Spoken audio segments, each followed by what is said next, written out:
Muy buenas tardes, bienvenido a otro momento ProDinami aquí con nuestro querido doctor Najin Reyes, ya un amigo de la casa. Queremos repasar un poco la actualidad a nivel latinoamericano de su perspectiva, una persona muy bien preparada para iluminar también nuestro entendimiento de qué es lo que está ocurriendo en esta parte del mundo. Y esperemos que ustedes sigan acompañándonos en estos momentos a través de nuestra Fundación ProDinamis, recordando nuestro objetivo siempre, ¿verdad? Que es contribuir a la formación del pensamiento crítico, la capacidad analítica de las personas, porque creemos que eso hace al ejercicio de la libertad de una manera responsable, que es un pilar fundamental para cualquier sociedad y para el crecimiento y la prosperidad de la gente.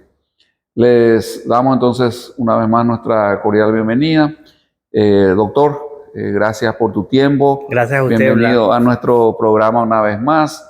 Bueno, y empecemos un poco la vez anterior que conversamos, era el tema de Venezuela. Estamos ya, pasaron casi 5 meses. 6. 6 meses, el tiempo realmente vuela. Entonces, bueno, 6 meses ya daba también como para tener algún tipo de perspectiva, a ver qué está pasando. Bueno, tuvimos este evento sísmico, este terremoto terrible en estos días también. A Dios gracias a tu familia, doctor, entiendo que está bien allá en Venezuela, pero podríamos empezar por ahí un poco nuestro repaso de la realidad latinoamericana, Claro. en cierto sentido. Bueno, ante todo, a tu público y a ti debo decirte que estaba previsto esto la semana pasada, pero yo tuve problemas de salud porque fueron 3 días sin saber de los míos. Claro. Yo no me podía comunicar con ellos. Y las noticias, justamente todo lo que vi es que en la zona donde ellos viven, pues yo soy del estado Vargas, que ahora le dicen La Guaira, y todo estaba devastado. Entonces, al pasar 3 días sin saber de ellos, ya la angustia estaba creciendo. Y bueno, afortunadamente recibo la llamada de mi padre el viernes en la tarde. Ahí fue que me quedé tranquilo, pero después tuve una angina de pecho. Que me río porque, bueno, después me fui al cardiólogo, me hicieron de todo y todo salió negativo. Así que parece que fue emocional y bueno, por eso hoy estamos acá. Y bueno, efectivamente el caso de Venezuela parece que es como una suerte de una sociedad karmática, por utilizar palabras, digamos, de la filosofía oriental. ¿Por qué? Porque, mire, si hay un pueblo que ha sufrido tanto es el pueblo venezolano y el pueblo cubano. En el caso del pueblo venezolano, han sido justamente estos años del chavismo, y este mismo chavismo es el que estamos viendo realmente en su faceta más cruel e inhumana. Porque una vez que se producen los dos eventos sísmicos, porque recuerda que fueron dos, uno de 7.2 y otro de 7.5, un doblete de terremotos, no hubo respuesta del Estado. Es decir, en cualquier país normal, en Haití, por ejemplo, nuestro amigo Nicolás de Ursi, que creo que estuvo en Haití o maneja el tema de Haití. Yo viví en Haití cuando el terremoto. Lo mínimo que se espera de un gobierno, por más patético que sea, es una respuesta, activación de los protocolos de desastres naturales. Claro está, eso no ocurrió en Venezuela. ¿Por qué no ocurre la activación de un protocolo ante un desastre natural?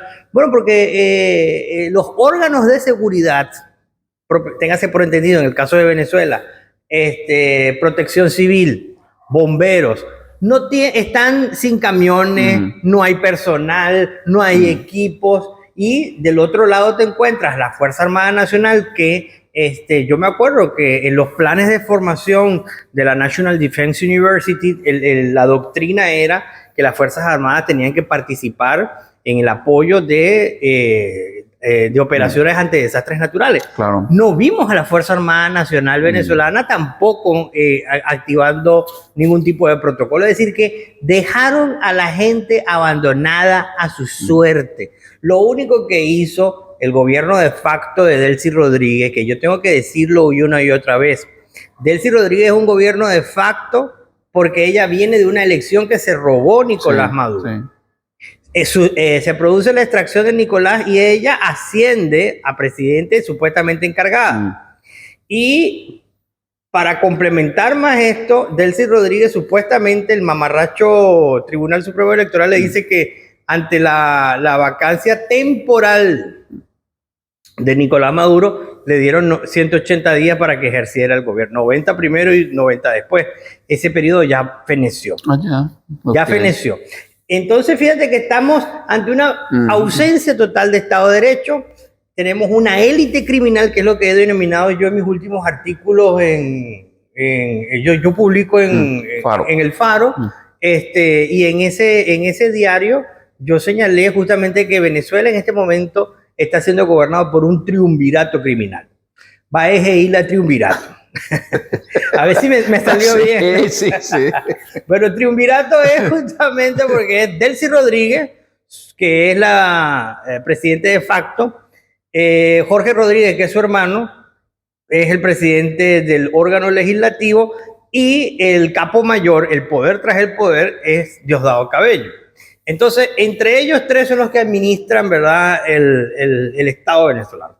Y luego, para más colmo de la desgracia de los venezolanos, que no encontraron una respuesta responsable, seria y mínimamente adecuada por parte del gobierno ante este desastre natural, lo que observamos después fue que Diosdado Cabello obstaculizó la entrada de la ayuda humanitaria internacional.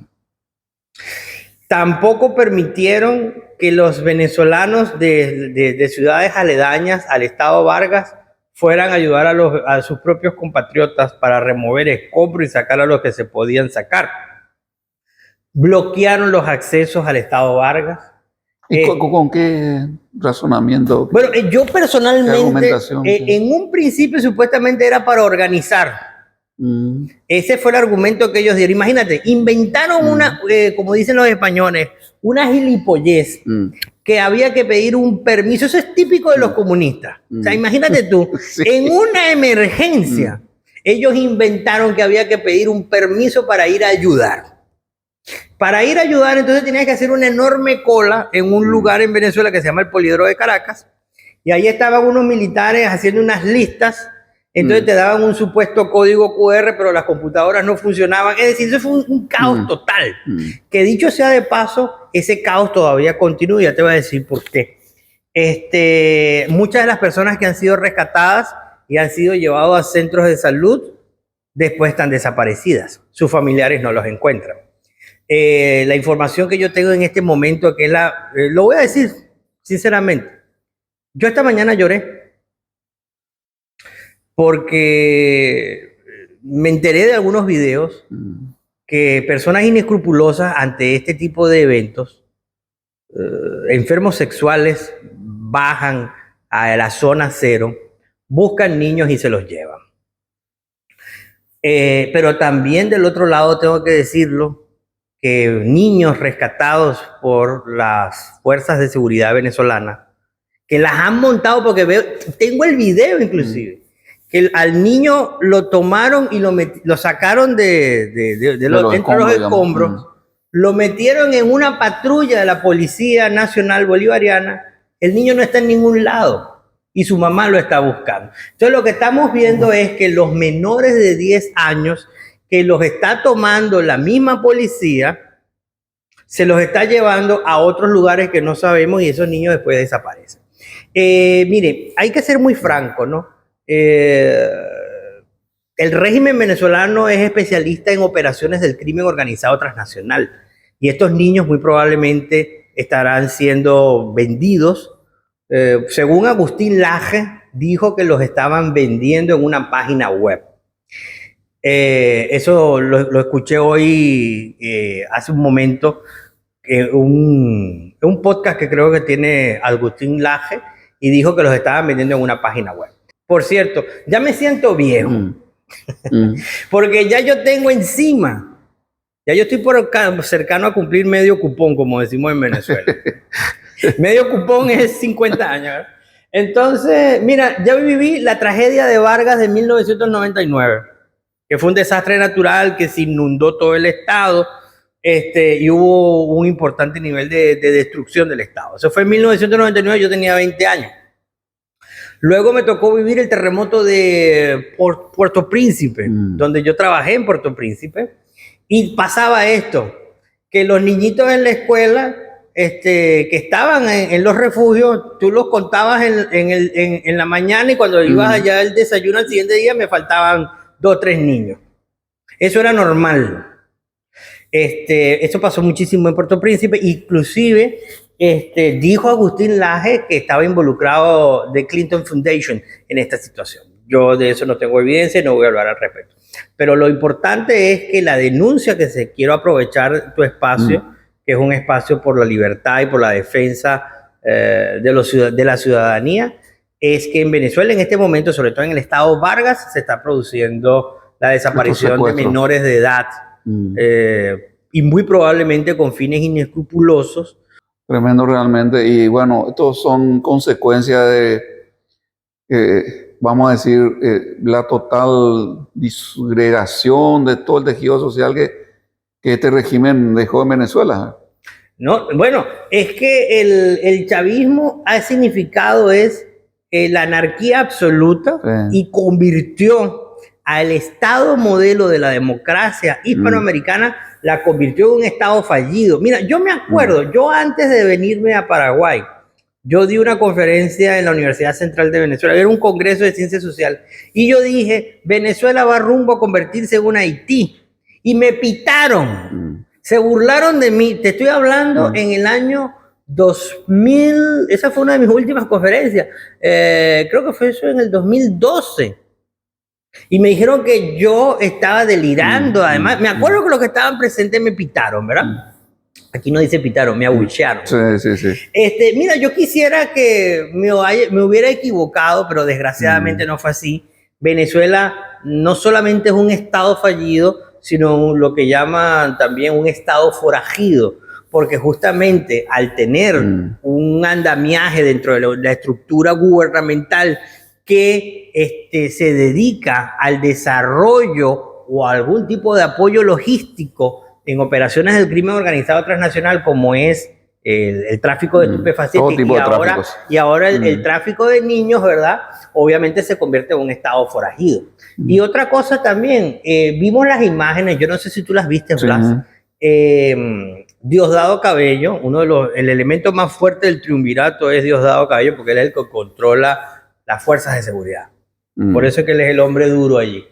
Diosdado Cabello, no sé si ustedes vieron las imágenes de que él paralizó a los rescatistas. No dejaba que los rescatistas fueran a los edificios a rescatar a las personas. Imagínate tú. Todo el mundo sabe que en un terremoto solo hay 72 horas para rescatar a las personas que están atrapadas. A las pocas que se pueden rescatar, ¿verdad? Y este señor, Diosdado Cabello, impedía el paso de los rescatistas. Yo personalmente, cuando yo me preguntaba por qué ocurría esto, yo no tenía respuesta. Ahora que después que pasa el tiempo es que tenemos la respuesta. Diosdado Cabello estaba cuidando las caletas de cocaína y sus caletas de dólares. Ahora se han visto, yo he visto fotos que me han mandado amigos míos, no puedo decir sus nombres, ¿cómo que se llama? Han sacado de los edificios de algunos de los edificios que se cayeron, han sacado bóvedas. Bóvedas. Entonces, la gran pregunta es, ¿qué tienen esas bóvedas? Para eso sí utilizaron a la Fuerza Armada Nacional, para eso sí usaron maquinaria, para recuperar los caudales ahí. Los caudales del señor Diosdado Cabello. No es del Estado venezolano, no, es un patrimonio privado de este delincuente que desgraciadamente pues todavía sigue en libertad.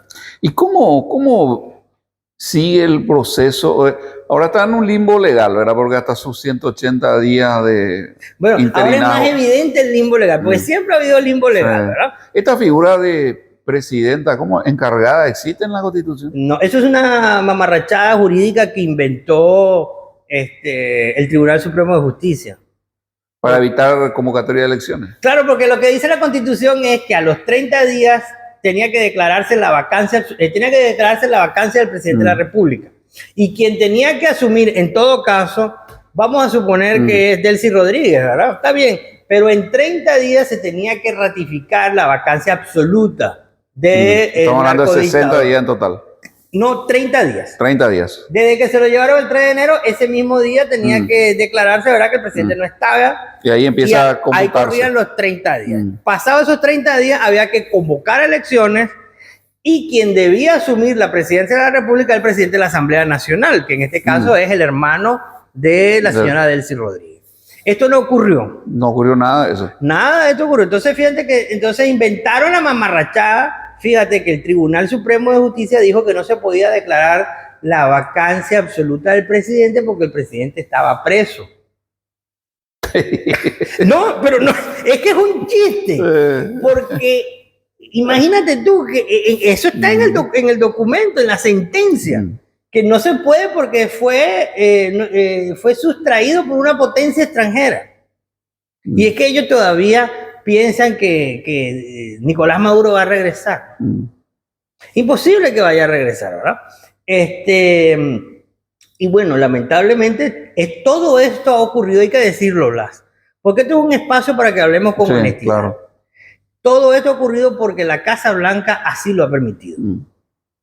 Porque para nadie es un secreto que hoy por hoy Delcy Rodríguez está fungiendo de presidente de facto de Venezuela, es porque así lo ha permitido y así lo ha dispuesto la Casa Blanca. Ese es un punto muy importante. Que Diosdado Cabello siga campante, libre, al frente del jefe del Comando Sur.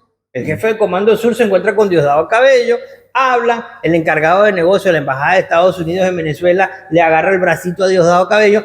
Eso es porque la Casa Blanca así lo ha dispuesto. ¿Y Diosdado Cabello tiene orden de captura ahora? Y sí, de hecho hasta Marco Rubio lo volvió a decir. A él no se le ha levantado ni la orden de captura ni la recompensa. Entonces imagínate también para que se entienda, ¿no?, el papel en que está quedando muy mal los Estados Unidos. Porque la justicia estadounidense tiene una orden de captura contra ese sujeto, Diosdado Cabello, y está pagando una recompensa de $25 millones por su cabeza, y el jefe del Comando Sur se reúne con él. Totalmente incoherente. Entonces, fíjate, para que hay personas que me dicen, pero Donald Trump, hay venezolanos, yo los entiendo, ¿no? Hay venezolanos que me dicen que Donald Trump es un hombre maravilloso, que lo está haciendo todo bien. Bueno, pero ¿cómo lo está haciendo todo bien si tenemos a Diosdado Cabello? Hay otros que me dicen, no, son estrategias. Claro, pero con ese nivel de artificio legal, por no decir otra cosa, es ya complicado, ¿verdad? Claro, yo entiendo que por supuesto no se puede sacar, por ejemplo, esa misma noche, no se pudo sacar a Diosdado Cabello, extraerlo el mismo día que se extrajo Maduro, porque eventualmente Venezuela podía caer en un colapso. Entonces podría haber un estado de anarquía. Porque obviamente Diosdado Cabello es el hombre que controla el poder de fuego en el país. Pero yo creo que tampoco para que lleguemos al extremo de que estén a risas el encargado de negocio de la embajada estadounidense con el señor Cabello. Y sobre todo que no hay una agenda, un proceso diseñado, no hay nada. Ese es otro tema. Según Marco Rubio, sí hay, ¿verdad? Que primero es la recuperación. Primero se habló de extracción, estabilización y recuperación. Esas son básicamente las tres. Pero no tenemos un cronograma, no tenemos un calendario. No hay cronograma de nada. Y si tú te recuerdas, aquí es donde se pone la cosa más turbia. Si tú recuerdas las declaraciones del presidente Donald Trump, no solo las que dio en Mar-a-Lago después de la extracción de Maduro, sino la entrevista con Sean Hannity. Sean Hannity es que Donald Trump definitivamente le pregunta, ¿qué va a hacer usted con Venezuela? Entonces Donald Trump dice, bueno, el tema de las elecciones todavía no. Ahorita lo que nos importa es recuperar la industria petrolera. Entonces fíjense que siempre el presidente Donald Trump ha superpuesto la agenda energética, concretamente petrolera, por encima de la liberación y la democratización de Venezuela. Y eso es lo que explica en gran medida por qué María Corina Machado no ha podido regresar de Estados Unidos. Ella sigue todavía sin poder regresar a Venezuela. Sigue sin poder regresar. En estos días la vi, María Corina Machado, pero también tengo que decirlo, ¿no? María Corina Machado Ha cometido muchas torpezas. Por supuesto que yo entiendo que los liderazgos son de seres humanos. Y María Corina Machado es humana y lógicamente comete errores. Yo no sé si nada molestar conmigo los venezolanos, pero yo soy un analista, me considero un científico y mis declaraciones son producto de mis análisis. Claro. Entonces, desde esta perspectiva, no como un militante ni como un venezolano apasionado, tengo que decirlo, María Corina Machado efectivamente ha cometido errores. Uno de sus primeros errores fue, en un acto de desesperación, darle su medalla a Donald Trump. Algo absolutamente innecesario, y me resultó hasta estúpido que lo haya hecho. Yo personalmente me dirigí a su equipo cuando ya estaban las noticias de que ella iba a ir a la Casa Blanca a regalarle su medalla. Intenté de que no cometiera ese error, pero bueno, no me escucharon porque bueno, no importa. En todo caso, otro error que ella ha cometido justamente es subordinarse a Donald Trump. Si tú realmente tienes como objetivo fundamental la liberación del país, no necesariamente debías subordinarte al presidente de una potencia extranjera. Yo creo que Mariana Corina Machado debió de retornar al país, así como ella salió, puede volver al país. No que vas a volver en un avión de Copa Airlines en first class. Por supuesto que ahí no te van a dejar entrar los elementos del régimen. Sería interesante ver que María Corina aparezca en un acto público a ver si efectivamente Diosdado Cabello y se animan a meterla presa. Pero bueno, yo vi a María Corina ayer, creo que fue anteayer, apareció María Corina en un podcast con una periodista venezolana muy conocida, creo que se llama Erika de la Vega.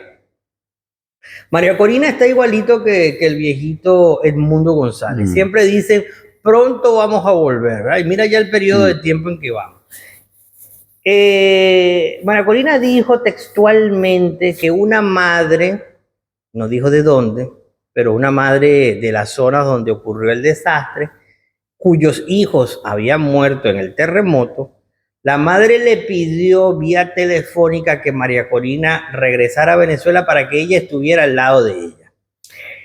Mira, Blas, yo te pregunto a ti, pues, coño, somos tipos que comemos chipa con cocido. Sí. Tú ponte en el lugar de una madre que ha perdido a sus hijos en un terremoto. ¿Tú crees que esa madre va a pedirle a María Corina que vaya de Estados Unidos para que esté al lado de ella?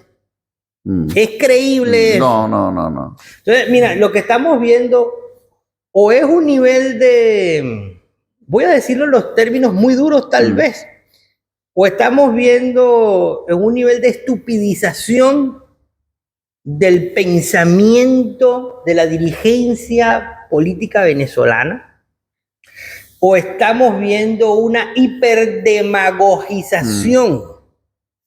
Porque realmente esa declaración que dio María Corina a Erika de la Vega, por donde yo la analice, no tiene sentido. No tiene sentido. Que María Corina dice que ella quiere, esto me lo dijo una persona que mira, yo tengo ya, mira, si usted abre mi celular, eso es audio de venezolanos que explotan, ¿verdad?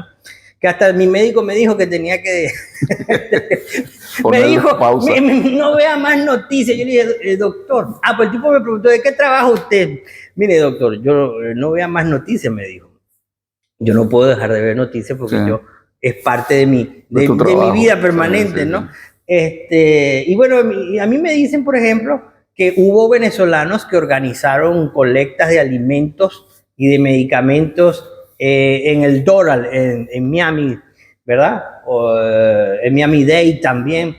¿Y por qué María Corina, ya que está en Washington, por qué no se fue a recoger los alimentos allá en Miami? ¿Para qué tiene que bajar para Maiquetía si tanto quiere ayudar?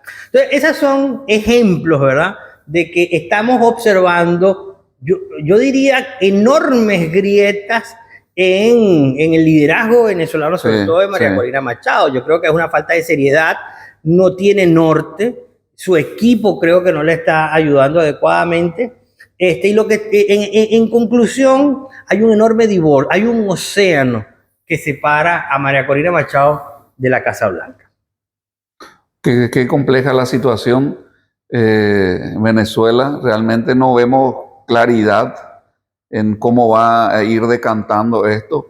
Bueno, y el sismo, el terremoto, le agrega otro factor de incertidumbre, pero coincido, doctor, o sea, lo que uno, sin ser experto, sin ser un conocedor profundo del tema, ve desde afuera es justamente como que nadie se hace cargo, no hay como que una figura aglutinante que tenga claridad de hacia dónde quiere conducir algún tipo de proceso.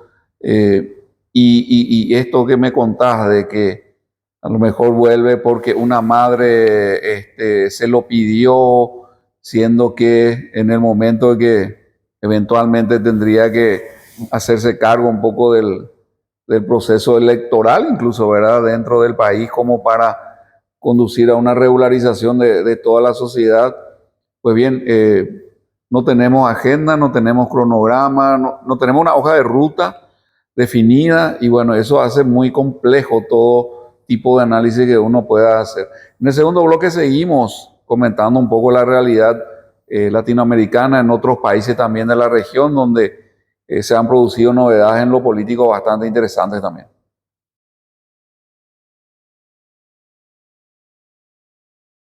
En FECOPROD celebramos 50 años de compromiso y crecimiento. Durante 5 décadas hemos estado a tu lado, apoyando a las cooperativas, transformando vidas y construyendo un futuro mejor.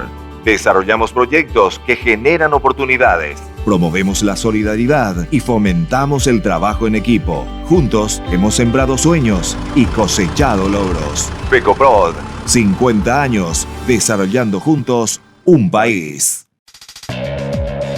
¿Querés leer noticias sin manipulación?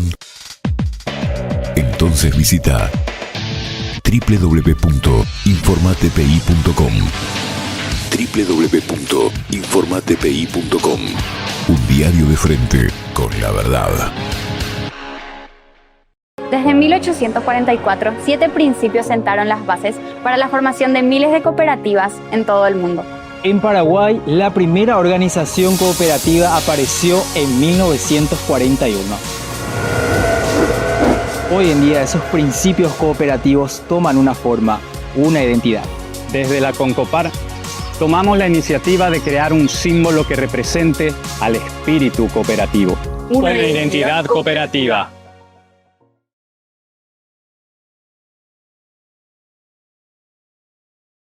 Bueno, regresamos aquí con el doctor Najim.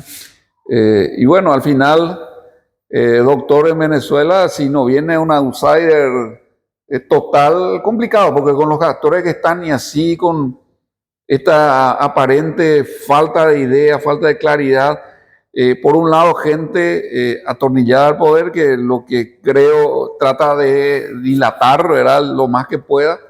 Y por el otro, una opción ciudadana que no termina de cuajar, que no termina de surgir. Pues te voy a decir algo, lo único que está claro en Venezuela en este momento es que Venezuela, 1, es una factoría, y 2, está supeditada a la voluntad de un hombre que se llama Donald Trump.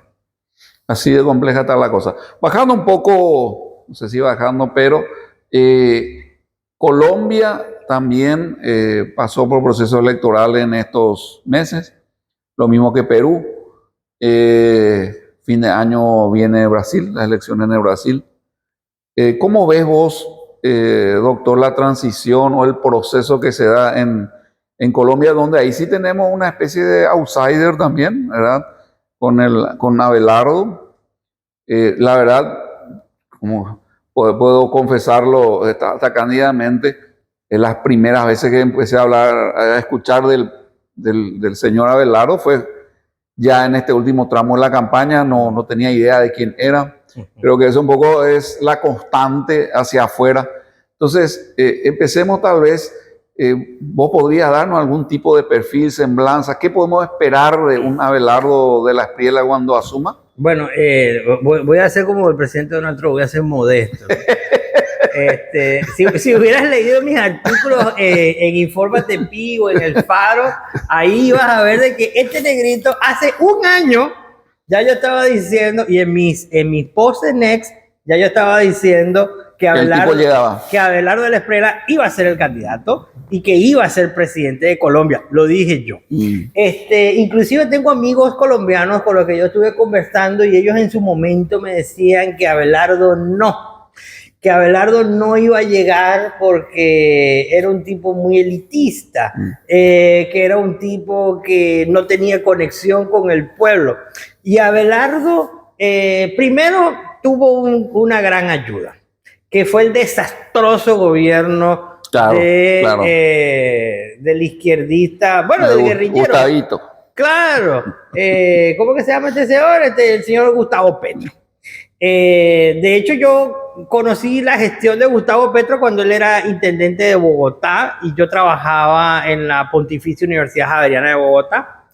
Y ya era así de malo. Y Bogotá era un desastre y además me recuerdo que mucha gente me decía, ¿cómo es posible que Petro ganó allá es alcaldía, sería aquí intendencia? Sí. Hubo un caso de que Petro lo vieron hasta en una bolsa de supermercado con unos fajos de billetes que se los trajo el tipo a la campaña. Mira, de Petro toda la vida se ha sabido de que es un corrupto, es un profesional no solamente de la corrupción, sino un criminal, porque recuerda que él viene de las filas del M19, ¿no? Sí. Que es un movimiento marxista-leninista, que se fue en las armas, un desastre, ¿verdad? Bueno, Petro, él se crea el personaje que es un intelectual, ¿no? A mí me encanta verlo, ¿no? No, me encanta porque es un tipo absolutamente disociado. Tiene lo que llaman los psiquiatras una disonancia cognitiva. Porque lo que él habla solo existe en su mente. Además que, bueno, ya lo último, de estos 2 últimos años de su gobierno, hacía presentaciones públicas visiblemente alicorado, entre otros aderezos, ¿no? Entonces, evidentemente que un hombre que se levantaba al mediodía, ya, o sea, ¿qué tipo de gobierno podía tener? Imagínate, él ya no iba ni a las reuniones de Consejo de Ministros, o sea, una irresponsabilidad total, ¿verdad?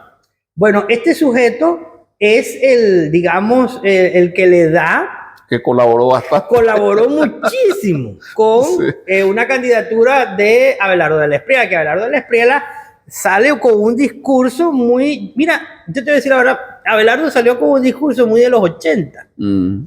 ¿Y qué es lo que ofrecía Abelardo? Seguridad. ¿Qué fue lo que ofrecía Uribe cuando se candidató la primera vez? Seguridad. ¿Y por qué la palabra seguridad es tan importante? Bueno, porque el acuerdo de paz que firmó la izquierda con el felón de Juan Manuel Santos nunca existió. La paz total de la que habló el señor Petro durante estos últimos 4 años de Colombia ha sido una mentira. Todo era ganar tiempo para recomponer su... Claro, y además lo último que estaba, imagínate tú, lo último que estaba ideando el señor Gustavo Petro con Nicolás Maduro fue la zona binacional. Y la zona binacional es justamente la frontera colombo-venezolana, que ahí es donde están los muchachos y ahí es donde se hace pues el transporte de las panelas de zona pata franca de coca. Liberada. Y claro, él lo que quería era liberar todo eso quizás para que el negocio fuera más expeditivo, ¿no? No hay que olvidar que en Venezuela los efectivos del ELN, como estaban ya... tipo zona común ahí. Una zona común, y se trasladaron a Venezuela, ¿no? Están, de hecho, ellos hoy por hoy ocupan el sector occidental de Venezuela y la zona sur, que es la frontera con Colombia. Entonces, bueno, un gobierno tan desastroso, después un candidato que amargado, porque este señor Cepeda, tú ves una foto de Cepeda y, mira, un niñito ve la foto de Cepeda y se pone a llorar. Mira, la impresión que a mí me causaba que el tipo tiene gastritis. Permanentemente. No, es un amargado. Además que, bueno, él viene muy también desprestigiado. Acuérdate que él fue el que hizo todo el juicio contra el presidente Uribe, con el caso del testigo estrella, y al final Uribe fue declarado inocente. Bueno, y Cepeda ha sido un político profesional, ha estado en el Congreso por la izquierda, pero Dios mío, yo te voy a decir la verdad. yo no sé si yo soy ocioso, no tengo nada que hacer, pero yo escuchaba los discursos de Cepeda. Era un tipo que se levantaba con una muchedumbre y él iba con una resma de papel a leerla y la leía lineal. Mira, yo de verdad que me hacía recorrer mucho a los curas estos, los curas estos, tú no, es que, ¿cómo se llama esa congregación? Los franciscanos, ¿no? Típico cura franciscano. Yo decía, Dios mío, pero esto no puede ser posible, ¿no? Y bueno, afortunadamente ese tipo de candidaturas fue lo que permitió, por una parte, que el discurso de Abelardo del Espriella trascendiera a nivel nacional. Y eso que Abelardo es un hombre costeño. Del otro lado tenías candidatos menores como Claudia López, que venía de ser la alcaldesa de Bogotá. El otro era el doctor Sergio Fajardo. Ya Sergio Fajardo es como ¿cómo que se llama? Efraín de aquí de ustedes. El que siempre pierde. Sergio Fajardo. Lo ha perdido todo. Mira, yo desde que yo estaba allá en Colombia, te estoy hablando por allá del año 2009, Sergio Fajardo ya era candidato a presidente y siempre pierde, ¿no? En todos los países tenemos un Efraín. Uno para llenar la grilla, como decimos. Claro, para llenar la grilla. Ajá. Y y en el caso de Uribe dio como apoyó a una candidata que era la periodista Paloma, que era una periodista, una mujer muy bella, realmente inteligente, pero ella cometió un gran error. Y es que ella quiso ser una derecha descafeinada. Entonces ella cometió el error de colocar como compañero vicepresidente a un tipo LGBT, agenda pro woke, un tipo totalmente woke. Yo no estoy en contra de los homosexuales, cada quien hace con su sexualidad lo que quiera, ¿verdad? Pero ella colocó a este señor que era muy woke. Y entonces el electorado de derecha, el uribista de verdad, eso... Agua y aceite. No. Claro, no pega. No pegaba. Y de hecho, aquí vino una senadora colombiana del movimiento de Uribe y yo le dije, bueno, no voy a decir textualmente la palabra porque fue escatológica, pero cometió un error. Creo que ya se entendió. Sí. Y cometió un error y me dijeron, no, pero ella va a ganar ahora. Me dijeron que iba a ganar en la primera vuelta y ahí yo le dije, Abelardo del Espriella va a ser el próximo presidente de la República, porque le va a ganar al señor Cepeda, porque primero el gobierno de este señor Petro fue desastroso y la candidatura que ofrece Cepeda ni los zurdos la soportaban. Entonces, mira, era evidentísimo que iba a ganar Abelardo. Para mí era muy claro y bueno, la pegué. Al final, lo que sí a mí me llama un poco la atención, porque coincido en muchos elementos. A Cepeda lo vi, pero muy de por arriba también, pero te transmitía esa imagen, como vos decís, de un filósofo venido a menos, ¿verdad? Con todo el pelo despeinado y el pullover así como que con bolitas, bueno, como que supuestamente una especie de Einstein, está tan metido en su pensamiento pero al final se sacó menos de un punto de diferencia. ¿Cómo podemos ver? ¿Qué análisis podemos hacer de eso? Bueno, ¿O él está tan ya, digamos, clientelizada también la sociedad? Bueno, hay algo que llaman en Colombia que es el voto fusil. El único país que tiene el voto fusil es Colombia. ¿Qué significa el voto? Bueno, te veo que te estás asombrando. Nuestro amigo no... Porque fusible había escuchado, pero fusil. No, fusil. El voto fusil funciona en las áreas rurales, donde van las FARC y le dicen, usted va a votar por fulano o si no te liquidamos. Hasta aquí llegamos. Si no te liquidamos. Y a veces en elecciones anteriores se iban los efectivos de las FARC, o ahora les llaman los disidentes de las FARC. Agarraban a alguien del pueblo que nunca les pagaba la vacuna o no estaba en contra, lo agarraban y lo descuartizaban delante del pueblo. Entonces, por eso es que en Colombia, no estoy diciendo que todos los votos rurales y de la izquierda en Colombia fueron votos fusiles, pero es un factor que no hay que despreciar en el análisis. Segundo, también hay que entender que el campesino, digamos, en Colombia históricamente ha vivido de la coca. Entonces, si tienes un candidato como Abelardo que te está diciendo vamos a empezar a fumigar desde el día 1, entonces por supuesto que ese campesinado se va a ver afectado. También algo que históricamente nunca hemos planteado nosotros, bueno, si yo soy campesino y a mí vienen unos tipos con unos fusiles y yo estoy sembrando yuca, ustedes no dicen yuca, mandioca, y me dicen siembre coca, coño, yo tengo que sembrar... Famoso plata o plomo. Claro, yo tengo que sembrar marihuana o pasta de coca porque si no me van a fusilar. Porque ¿dónde está el Estado para que me proteja? ¿No? Entonces, ese tipo de cosas también ocurre mucho en Colombia. Yo conozco mucho Colombia, primero porque como venezolano solía viajar mucho a Colombia y bueno, me tocó también un par de veces dar clase allá, ¿no? Entonces... los muchachos siempre te nutren de cómo es que funciona Colombia a lo interno.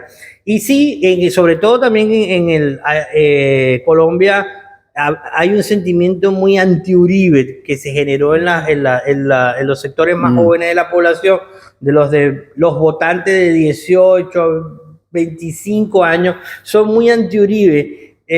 Yo creo que es porque son esos jóvenes que no crecieron conociendo la otra Colombia. Porque lo que hoy es Colombia se lo deben única y exclusivamente a un señor que se llama Álvaro Uribe Vélez. Tú más o menos tienes mi edad. Tú sabes perfectamente que ir a Bogotá en los años 80 era casi que era ser un cool cool. Sí. Y ni hablar si te ibas a Medellín. Y después del gobierno de Uribe, la cosa cambió. Hablando de cambios y hablando de gente que se presenta a elecciones sucesivas, y hay que dar el premio a la perseverancia a Fujimori también en Perú. ¿Cómo ves vos? O sea, si yo veo algo entre dos sociedades tan diferentes, también seguramente con sus particularidades cada una, es lo estrecho del margen. Una lectura que está profundamente dividida, muy polarizada. ¿Qué podemos esperar en Perú en ese sentido, en el cuarto intento de Keiko? Bueno, primero yo tengo que acotar de que el proceso electoral de Perú fue un desastre, generó muchas dudas, sobre todo... Sí, el conteo está interminable. En la primera vuelta, sobre todo en la primera vuelta, creo que afectaron muchísimo a López Aliaga.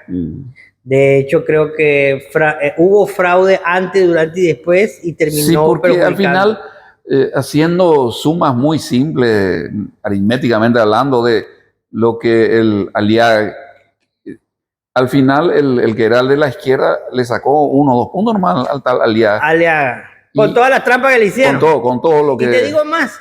Pero ¿y cómo es que después eso, cuando queda la Keiko con el ultra izquierda, no se ve esa diferencia? No se vio. Bueno, esas son cosas medio raras, no se entienden, ¿verdad? Ni cualitativamente ni estadísticamente. Pero bien, a lo que voy. Si López Aliaga quedaba de segundo con Keiko, supongamos que fuera una disputa entre derechas, yo estoy plenamente seguro que López Aliaga iba a ser presidente de la República. No obstante, terminó siendo este señor Roberto Sánchez, que era el candidato de Castillo y del partido patético del lapicito. De los sombreros grandes. Exacto, todas esas mamarrachadas populistas, demagogas, que realmente son un bodrio, ¿no? Porque, bueno, tú escuchabas las propuestas. Bueno, mira, yo soy tan ocioso que yo veía los debates. Sí. Yo veía los debates de Perú. Yo por un momento pensé, ¿acaso este es un programa cómico? Porque escuchando a estos a mí la candidata que me gustaba, a mí no me gustaba ninguno. De verdad, te voy a ser muy honesto. A mí me gustaba una sola mujer que había sido ministro de Justicia de Perú, una mujer muy bien formada, muy coherente en su discurso. Era la única que hacía propuestas de Estado y hablaba de reformas legislativas. Bueno, la pobre mujer, por supuesto, que no llegó. Ni a los premios, como decimos. Creo que ni al 2-3%. Pero bueno, a lo que voy. Ya ganó Fujimori. Yo te voy a ser muy honesto. Yo en Perú no me atrevo a hacer ningún tipo de pronóstico, porque Perú es un sistema político altamente volátil sí. E inestable. Ahora, ¿cómo crece una economía con ese contexto? Porque tiene una legislación que le da hay una separación enorme entre el Banco Central con una autonomía muy poderosa y todo lo que es el sistema político. Entonces ellos, como dicen los paraguayos, se carnean entre ellos, pasa uno, pasa dos, se van hay una antropofagia ahí Total, en el sí, sistema, pero la economía no la toca. Es increíble. ¿Y qué esperamos qué puede hacer Fujimori de interesante? Yo creo que lo de Fujimori lo más... Porque en su momento, así como Álvaro Uribe estabilizó Colombia, yo creo que su padre Su padre sí, estabilizó. pero hablar de Fujimori, la gente ignorante, ¿verdad? O más que ignorante, la generación de bobos, estos chicos de cristal que son los ignorantes woke, hablar de Fujimori es lo mismo que pasa aquí hablar de Stroessner, ¿no? El que devolvió la estabilidad y la paz a Perú fue el señor Fujimori. Gústele que le guste y disgústele a quien le guste. ¿Por qué? Porque aniquiló a una organización Tremenda. que se llamaba Sendero Luminoso. Lo que pasa es que estos muchachos, es que, mira, los muchachos de ahora, no, como viven en un mundo, digamos, tan light, ¿verdad? Yo me acuerdo que antes en Bogotá tú podías estar sentado en una cafetería y te zumbaban una granada y se morían 20 personas. Sí. Y opa, no pasó nada. ¿Quién fue? La FARC. Es más, yo soy un tipo que yo crecí viendo las noticias desde Venezuela, las noticias de Colombia. Me acuerdo, nunca lo voy a olvidar, una señora llorando porque le pusieron un collar explosivo. No sé si tú te llegaste a acordar de ese collar. Y eso lo hacían las FARC. Pero me acuerdo cuando voló Escobar, voló cuando el Ministerio de Justicia. No, Palacio, la Corte Suprema. La Corte Suprema. Bueno, y a lo que se entiende, entonces, era una época tan violenta de Colombia. Lo que pasa es que estos muchachos no saben. Y lo mismo en Perú. Y en el caso de Perú, Sendero Luminoso fue altamente mortífero. Sí. Y el presidente... Hubo un nexo masivo peruano a toda Latinoamérica. Que se fueron peruanos a Venezuela, se fueron peruanos a Argentina, no, aquí mismo. Y aquí también llegaron. Sí. Entonces, lamentablemente, estos muchachos de ahora ya se olvidaron. Claro, porque los zurdos se encargaron de quitar eso de los libros de historia. Eso es igual que aquí en Paraguay. Cuando yo me quedo asombrado, los libros de historia de aquí en Paraguay, cuando hablan del gobierno de Stroessner ponen 3, 4 líneas. ¿Cómo es posible que un estudiante... Una línea por década. Ajá, una línea por década. ¿Cómo es posible que en 4 o 5 líneas le van a explicar a un muchacho, es un gobierno dictatorial? Tiene que explicarle al muchacho, ¿verdad? Pero bueno, los zurdos son especialistas, ellos siempre nos ganan por eso, porque ellos están en estos órganos, tienen las ONG, tienen el financiamiento, modifican programas educativos y bueno. 1984 en pleno. Ahora, dicho eso, una vez más, ¿hay expectativa de algo diferente en Perú?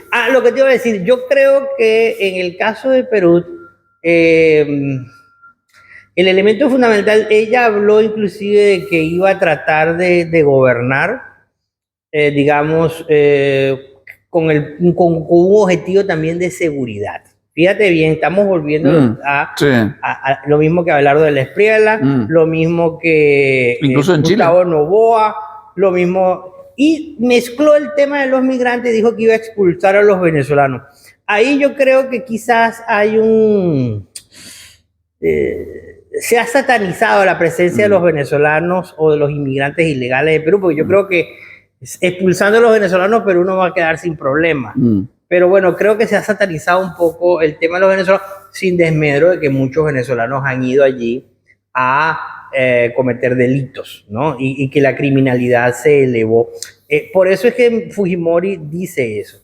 Uno de los factores que incrementó la criminalidad y la violencia de la criminalidad en Lima es producto también del fenómeno de la migración venezolana. Y en eso de la migración venezolana hay algo que podamos pensar, tipo las migraciones cubanas en su momento de vaciar todas las cárceles de los delincuentes. Claro, eso lo hicieron. Mira, es que a nosotros hemos sido víctimas de una agenda que se planificó en La Habana, ni siquiera en Caracas. la implementaron en Venezuela, pero el cerebro de todo esto fue Fidel Castro, un sociópata que gracias a Dios se murió, falta que se muera su hermano. Pero volviendo al tema de Fujimori, yo te voy a decir algo, yo creo que el tema más interesante ahora, viendo la cosa en perspectiva global, es el gran retroceso de la izquierda. ¿Tú te acuerdas que hace 2 décadas atrás esto era, ¿cómo es que decían? La nueva izquierda, ¿no? Sí. Y que El socialismo del siglo XXI. El socialismo del siglo XXI, que lo hablamos la vez pasada aquí. Aquí lo que estamos observando es que la gente se hartó de ese socialismo del siglo XXI porque no resolvió nada. Porque fue puro bla bla y por el otro lado lo que hicieron fue un empobrecimiento saquear total. al Estado y dejaron a la ciudadanía en unas condiciones peores que los gobiernos de la derecha supuestamente los habían dejado. De tal manera que esto es muy importante que haya ocurrido. No hay mal que por bien no viene. Yo creo que esto obliga a que las dirigencias actuales de derecha hayan aprendido de la experiencia, claro, que puedan construir proyectos políticos nacionales que sean más coherentes, que sean más responsables en la gestión de la política pública, que resuelvan los problemas fundamentales de las sociedades latinoamericanas. Los problemas fundamentales nuestros es educación. El factor, mira, sígueme muy lejos. Vietnam. Hoy en día Vietnam está catalogado como uno de los países de Asia que ha dado un salto cualitativo importante. Es una sociedad pobre. Hoy en día, ¿por qué logró el salto cualitativo Vietnam hoy? Educación. Yo creo que definitivamente allí es donde nosotros tenemos que invertir, tenemos que hacer que nuestros sistemas educativos, en vez de estar repitiendo mecánicamente estupideces, tontería 1, tontería 2, tontería 3, enseñemos a estos muchachos a cómo es que se puede integrar la tecnología en sus vidas, lo que se llama pedagogía para la vida, pedagogía para el trabajo. Un tema importante, bueno, ya que ustedes están en estas fundaciones, es, por ejemplo, uno de los grandes debates de lo que yo veo que aquí no se habla. ¿Cómo la inteligencia artificial va a modificar las vidas de los agrupamientos humanos de la sociedad del siglo XXI? ¿Cuáles van a ser, hacia dónde va el mundo laboral tras la irrupción de la inteligencia artificial? Uno de los temas que aquí, yo no he visto a ningún periodista de ninguna cadena de aquí hablar, por ejemplo, del IoB o del IoT, para el público que nos esté escuchando. Y yo te agradezco que me permitan venir aquí a hablar mis loqueras, ¿no? El IoT son los implantes, ¿verdad? De los chips en los cuerpos humanos. Se llama el Internet de los cuerpos o el Internet de las cosas. Sí. Yo a veces me pregunto, yo cuando estuve ahora en Taiwán, yo decía, bueno, ¿cómo es posible que aquí a los niños, mira, hay cosas elementales? A los niños en Taiwán, en preescolar, ¿sabes qué es lo que les enseñan? Contame. Les enseñan cómo limpiarse sus cuerpos, cómo vestirse, cómo cocinar, cómo limpiar la casa. O sea, esas tareas fundamentales, tú o una escuela occidental. Eso se considera servil. O sea, entonces, tiene que hacerlo el personal de servicio. Eso lo tiene que hacer el personal. O yo siempre escucho, no, lo hacen las chicas. Y cuando tú tienes a jóvenes que comienzan a crecer y todo es desorden, ese desorden físico se traslada a las estructuras mentales. Entonces eso les va a dificultar el poder ordenar sus pensamientos. Eso que tú hablaste, el pensamiento crítico. Bueno, si usted no tiene un pensamiento básico, elemental, mucho más difícil va a ser llegar al pensamiento crítico. Yo creo que esos son los grandes temas que la dirigencia latinoamericana de la derecha, primero es preservar ante todo la libertad y la vida. Y sin esos dos factores, ¿verdad? O mejor dicho, sobre la base de estos dos factores o dimensiones universales fundamentales, es que hay que construir los demás temas inherentes a la libertad y la vida. Excelente, doctor, se nos va a nomar el tiempo. Yo tengo varios temitas ahí entresacados de esta charla que estamos teniendo ahora para futuro. Una cosa que me queda picando siempre, el ejemplo, porque es recurrente, hablamos de Singapur, hablamos de Vietnam, etcétera, y justamente mucho énfasis en el sistema educativo. pero en el fondo son sociedades también autoritarias. ¿Verdad? No son muy... Vietnam, no sé qué Vietnam es tipo un de sistema estatus. comunista hoy por hoy. Singapur no es autoritario. Singapur ya superó, pasó por un periodo autoritario muy rudo después del colonialismo británico, pero gracias a ese sistema son hoy lo que son. Lo que me gustaría analizar contigo un poco, porque escucho mucho esto de que